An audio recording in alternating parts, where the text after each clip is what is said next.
ಅದಿ ಆ ಶಿವು ಅರೆಸ್ಟ್ ಆಗಿ ತುಂಬ ವಿಷಯಗಳನ್ನ ಬಾಯ್ಬಿಟ್ಟಿದ್ದಾನೆ.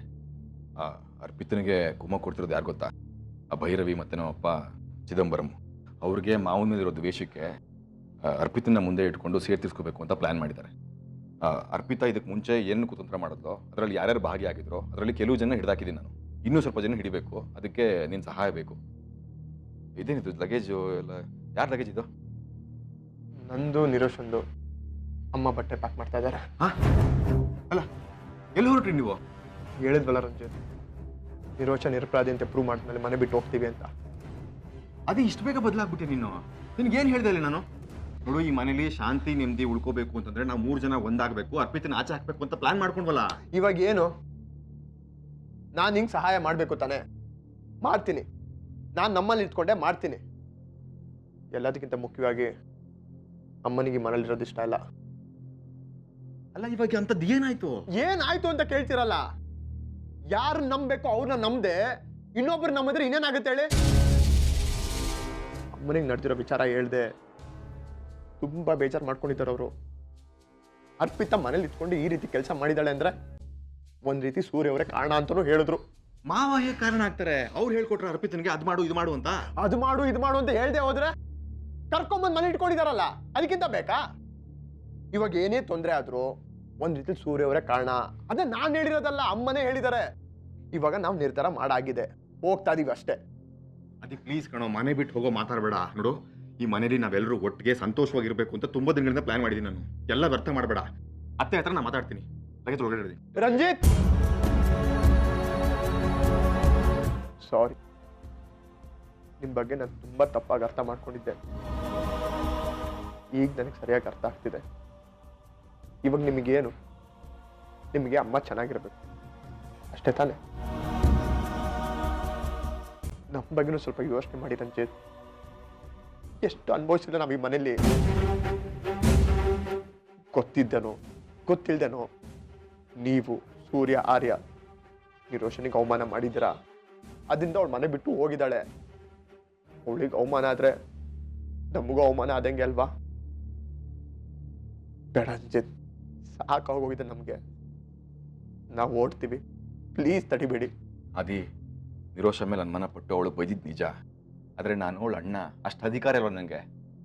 ಆಯ್ತಪ್ಪ, ನಂಗೆ ಇವಾಗೆಲ್ಲ ಅರ್ಥ ಆಗಿದೆ. ಅವಳು ತಪ್ಪಿಲ್ಲ ಅಂತ ಗೊತ್ತಾಗಿದೆ. ಅವಳ ಹತ್ರ ಕ್ಷಮೆ ಕೇಳ್ತೀನಿ ನಾನು. ನಿನ್ನ ಹತ್ರನೂ ಕ್ಷಮೆ ಕೇಳ್ತೀನಿ, ಅತ್ತೆ ಹತ್ರನೂ ಕ್ಷಮೆ ಕೇಳ್ತೀನಿ. ಓಕೆನಾ? ಕ್ಷಮೆ ಕೇಳಿದ್ರೆ ಆಗಿದ್ದೆಲ್ಲ ಸರಿ ಹೋಗುತ್ತಾ? ನೀವುಗಳೆಲ್ಲ ಎಷ್ಟೇ ಹೋಗಿ ಅವಳು ಕ್ಷಮೆ ಕೇಳಿದ್ರೆ ಅವಳಂತೂ ವಾಪಸ್ ಬರಲ್ಲ. ಅದನ್ನ ಅವಳೇ ಹೇಳಿದ ನನಗೆ. ಅವಳು ಇಲ್ದೆ ನಾವಿಲ್ಲಿರೋದಕ್ಕಾಗತ್ತ ರಂಜಿತ್? ಅದಿ ಪ್ಲೀಸ್ ಕಣೋ, ಆ ಥರ ಪಟ್ಟು ನಿರ್ಧಾರ ಮಾಡಬೇಡ. ಅದಿ, ಈ ಮನೆಗೆ ಹಿಡಿದಿರೋ ಶನಿ ಬಿಟ್ಟು ಹೋಗೋ ಟೈಮಲ್ಲಿ ಎಡವಟ್ಟು ಮಾಡ್ಕೋಬೇಡ. ನೋಡು, ಅತ್ತೆ ಮಾವ ಒಟ್ಟಿಗೆ ಸಂತೋಷವಾಗಿರ್ಬೇಕು ಅಂತ ಎಷ್ಟು ಪ್ರಯತ್ನ ಪಟ್ಟಿದ್ದೀನಿ ಗೊತ್ತಾ ನಾನು? ಎಷ್ಟು ಕನಸ್ಕೊಂಡಿದ್ದೀನಿ ಗೊತ್ತಾ ನಾನು? ಈಗ ಎಲ್ಲವೂ ಸರಿ ಹೋಗಿ ಅವರಿಬ್ರು ಸಂತೋಷವಾಗಿರೋ ಟೈಮಲ್ಲಿ ನೀನು ಆ ಥರ ಪಟ್ಟು ನಿರ್ಧಾರ ಮಾಡಿ ಅತ್ತೆನ ದೂರ ಮಾಡಿದ್ರೆ, ಅತ್ತೆಯಿಂದ ದೂರ ಆಗಿ ಮಾವ, ಮಾವನಿಂದ ದೂರ ಆಗಿ ಅತ್ತೆ, ಇಬ್ರು ನೋವು ಅನುಭವಿಸ್ತಾರೆ ಕಣೋ. ತೋಷಿತಾ, ತೋಷಿತಾ,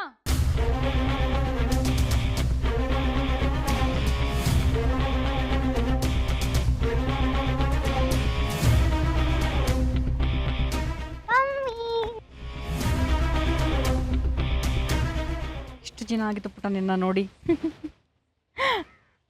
ಬಾ ಕುತ್ಕೊಂಡು ಮಾತಾಡೋಣ. ಹೇಗಿದ್ಯಾ ಕಂದ? ಮಮ್ಮಿ, ಇಷ್ಟೇ ಎಲ್ಲಿಗೆ ಹೋಗಿದ್ದೆ? ಹೇಳದ್ನಲ್ಲ ಪುಟ್ಟ, ನನಗೆ ಬೇರೆ ಊರಲ್ಲಿ ತುಂಬ ಕೆಲಸ ಇರುತ್ತೆ. ಕೆಲಸ ಬೇಡ, ಬಿಟ್ಬಿಡು. ಇನ್ನು ಸ್ವಲ್ಪ ದಿನ ಅಷ್ಟೇ ಪುಟ್ಟ. ಆಮೇಲೆ ಆ ಊರಿಗೆ ನಿನ್ನೂ ಕರ್ಕೊಂಡು ಹೋಗ್ತೀನಿ. ಯಾವಾಗಲೂ ಹಿಂಗೆ ಹೇಳ್ತೀಯ, ಕರ್ಕೊಂಡೇ ಹೋಗಲ್ಲ. ಅರ್ಪಿತಾ ಅವರೇ, ನಿಮ್ಮ ಮಗಳು ಮೊದಲ ಥರ ಇಲ್ಲ, ಇವಾಗ ದೊಡ್ಡವಳಾಗ್ಬಿಟ್ಟವಳೆ. ನೀವು ಅವಳನ್ನ ಕರ್ಕೊಂಡು ಹೋಗ್ಬೋದು. ನಾನು ಅದನ್ನೇ ಯೋಚನೆ ಮಾಡ್ತಿದ್ದೀನಿ. ಆದರೆ ತಕ್ಷಣಕ್ಕೆ ಕರ್ಕೊಂಡು ಹೋಗೋದು ಸ್ವಲ್ಪ ಕಷ್ಟ. ನಿಮಗೆ ಗೊತ್ತಲ್ವಾ? ನಮ್ಮ ಸ್ಕೂಲಲ್ಲಿ ಇವತ್ತು ಪೇರೆಂಟ್ಸ್ ಮೀಟಿಂಗ್ ಇತ್ತು. ಎಲ್ಲರೂ ಅವ್ರ ಅಪ್ಪನ ಕರ್ಕೊಂಬಂದ್ರು. ನಾನು ಮಾತ್ರ ನಮ್ಮ ಅಂಕಲ್ನ ಕರ್ಕೊಂಡು ಹೋದೆ. ಯಾಡಿ ಬೇಕು ಅಂತ ಯಾವಾಗಲೂ ತಲೆ ತಿಂತಾಡ್ತಾಳಮ್ಮ. ಪಾಪ ಬಂದರೆ ಹೊರಗಡೆ ಹೋಗ್ಬಿಡ್ತಾಳೆ. ಹಾಗೆಲ್ಲ ಮಾಡಬಾರ್ದು ತೋಷಿತಾ. ಅಂಕಲಿನ ಎಷ್ಟು ಜನ ನೋಡ್ಕೋತಾರೆ. ನೀನು ಅವ್ರ ಜೊತೆಗೆ ಇರಬೇಕು. ಅವ್ರು ಹೇಳ್ದ ಹಾಗೆ ಕೇಳಬೇಕು ಪುಟ್ಟ. ನಾನು ಡ್ಯಾಡಿನ ನೋಡಬೇಕು. ಅವ್ರು ಯಾಕೆ ನನ್ನ ನೋಡೋಕೆ ಬರೋದೇ ಇಲ್ಲ? ಅವ್ರು ತುಂಬ ಬ್ಯುಸಿಯಾಗಿರ್ತಾರೆ ಕಂದ. ಅವ್ರಿಗೆ ಟೈಮ್ ಇರಲ್ಲ. ಮಮ್ಮಿ, ನನಗೆ ಪ್ರೈಸ್ ಬಂದಿದೆ ಗೊತ್ತಾ? ಹೌದಾ? ಯಾವುದ್ರಲ್ಲಿ? ಏನು ಮಾಡಿದೆ? ಮೊನ್ನೆ ಗಣೇಶ ಫಂಕ್ಷನ್ ಮಾಡಬೇಕಾದ್ರೆ ಅಲ್ಲಿ ಡ್ಯಾನ್ಸ್ ಮಾಡಿದ್ಲು, ಅಲ್ಲಿ ಪ್ರೈಸ್ ಬಂದಿತ್ತು. ಸ್ಟೇಜ್ ಮೇಲೆ ಹೋಗಿ ಮಾತಾಡ್ದೆ. ಆಹಾ, ಏನಂತ ಮಾತಾಡ್ದೆ? I am Indian. My name is Toshita. My mother name is Arpita. My father name is...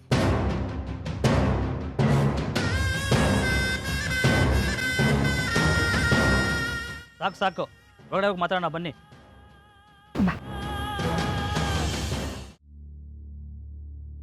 ಅತ್ತೆ, ಮಾವ,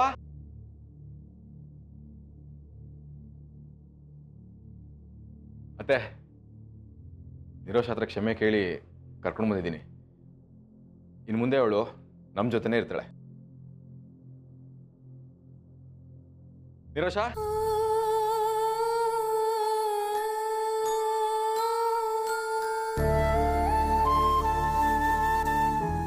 ಇನ್ಮೇಲೆ ಇಲ್ಲೇ ಇರ್ತೀಯ?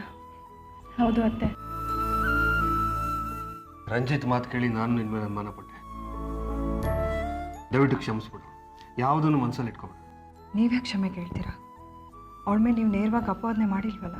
ಹೌದು ಮಾವ, ರಂಜಿತ್ ಅಣ್ಣನ ಮಾತು ಕೇಳಿತಾನೆ ನೀವು ನನ್ನ ಮೇಲೆ ಅನುಮಾನ ಪಟ್ಟಿದ್ದು. ಅದಕ್ಕೆ ನೀವ್ಯಾಕೆ ಕ್ಷಮೆ ಕೇಳ್ತೀರಾ? ಇದೆಲ್ಲ ಅರ್ಪಿತಾ ಮಾಡಿರೋ ಕುತಂತ್ರ. ಇದನ್ನೆಲ್ಲೇ ಬಿಟ್ಬಿಡೋಣ. ಆದರೆ ಮತ್ತೆ ಇಂಥ ಘಟನೆಗಳು ಮನೇಲಿ ನಡಿಬಾರ್ದು. ಯಾರು ಏನೇ ಮಾಡಿದ್ರು ಸರಿಯಾಗಿ ತಿಳ್ಕೊಳ್ತೆ. ಯಾರು ಯಾರ ಮೇಲೂ ಅನುಮಾನ ಪಡಬಾರ್ದು, ಯಾರು ಯಾರ ಮೇಲೂ ಅವಮಾನ ಮಾಡಬಾರ್ದು. ಹಾಗಿದ್ರೆ ಮಾತ್ರ ನಿಮ್ಮಲ್ಲಿರ್ತೀವಿ.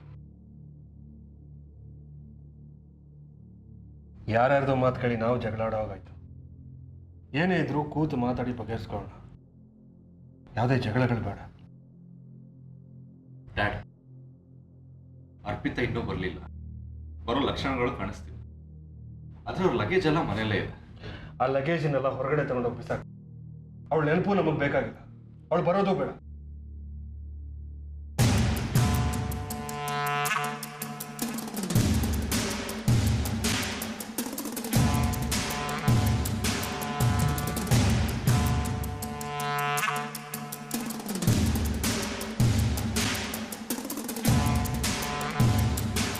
ಏನಾಯ್ತು?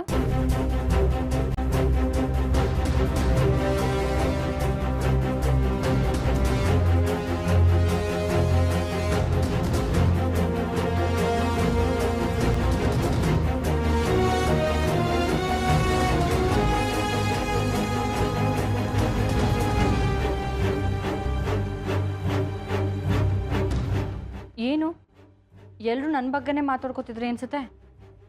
ನೀನು ಯಾಕೆ ಬಂದೆ? ಇದೇನು ಹೀಗೆ ಕೇಳ್ತಿದ್ದೀರಿ?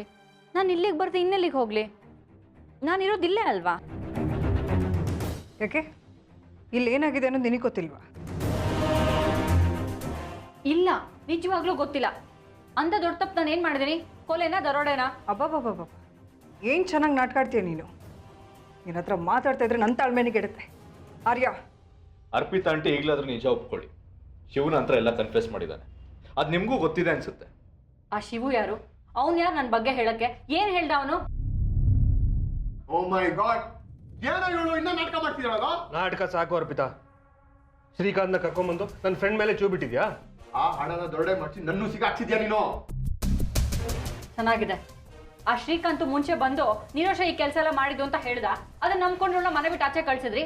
ಈಗ ನನ್ನ ಮೇಲೆ ಹೇಳ್ತಿದ್ದಾನೆ, ನನ್ನನ್ನು ಆಚೆ ಕಳ್ಸಕ್ ಹೊರಟಿದ್ದೀರಾ. ಒಟ್ಟಲ್ಲಿ ಎಲ್ಲರೂ ಆ ಕುಡ್ಕೊಂಡ್ ತಾಳಕ್ ತಕ್ಕಂಗ್ ಕುಣಿತಿದ್ದೀರಾ ಅಷ್ಟೇ. ಹಲೋ,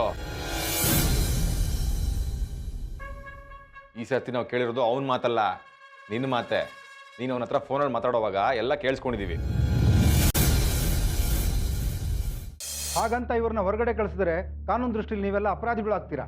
ಇವಳಿಗೆ ಆಶ್ರಯ ಕೊಟ್ಟಿದ್ದು ನಾನೇ. ನನಗೆ ಇವ್ರನ್ನ ಮನೆಯಿಂದ ಆಚೆ ಹಾಕೋ ಹಕ್ಕಿರಲ್ವಾ? ಹಕ್ಕಿನ ಬಗ್ಗೆ ಆಮೇಲೆ ಮಾತನಾಡೋಣ. ಈಗ ನಿಮ್ಮಿಂದ ಇವ್ರಿಗೆ ಮಗು ಆಗಿದೆಯಲ್ಲ, ಆ ಮಗುಗೆ ಆಸ್ತಿ ಕೊಡ್ಬೇಕಲ್ವಾ?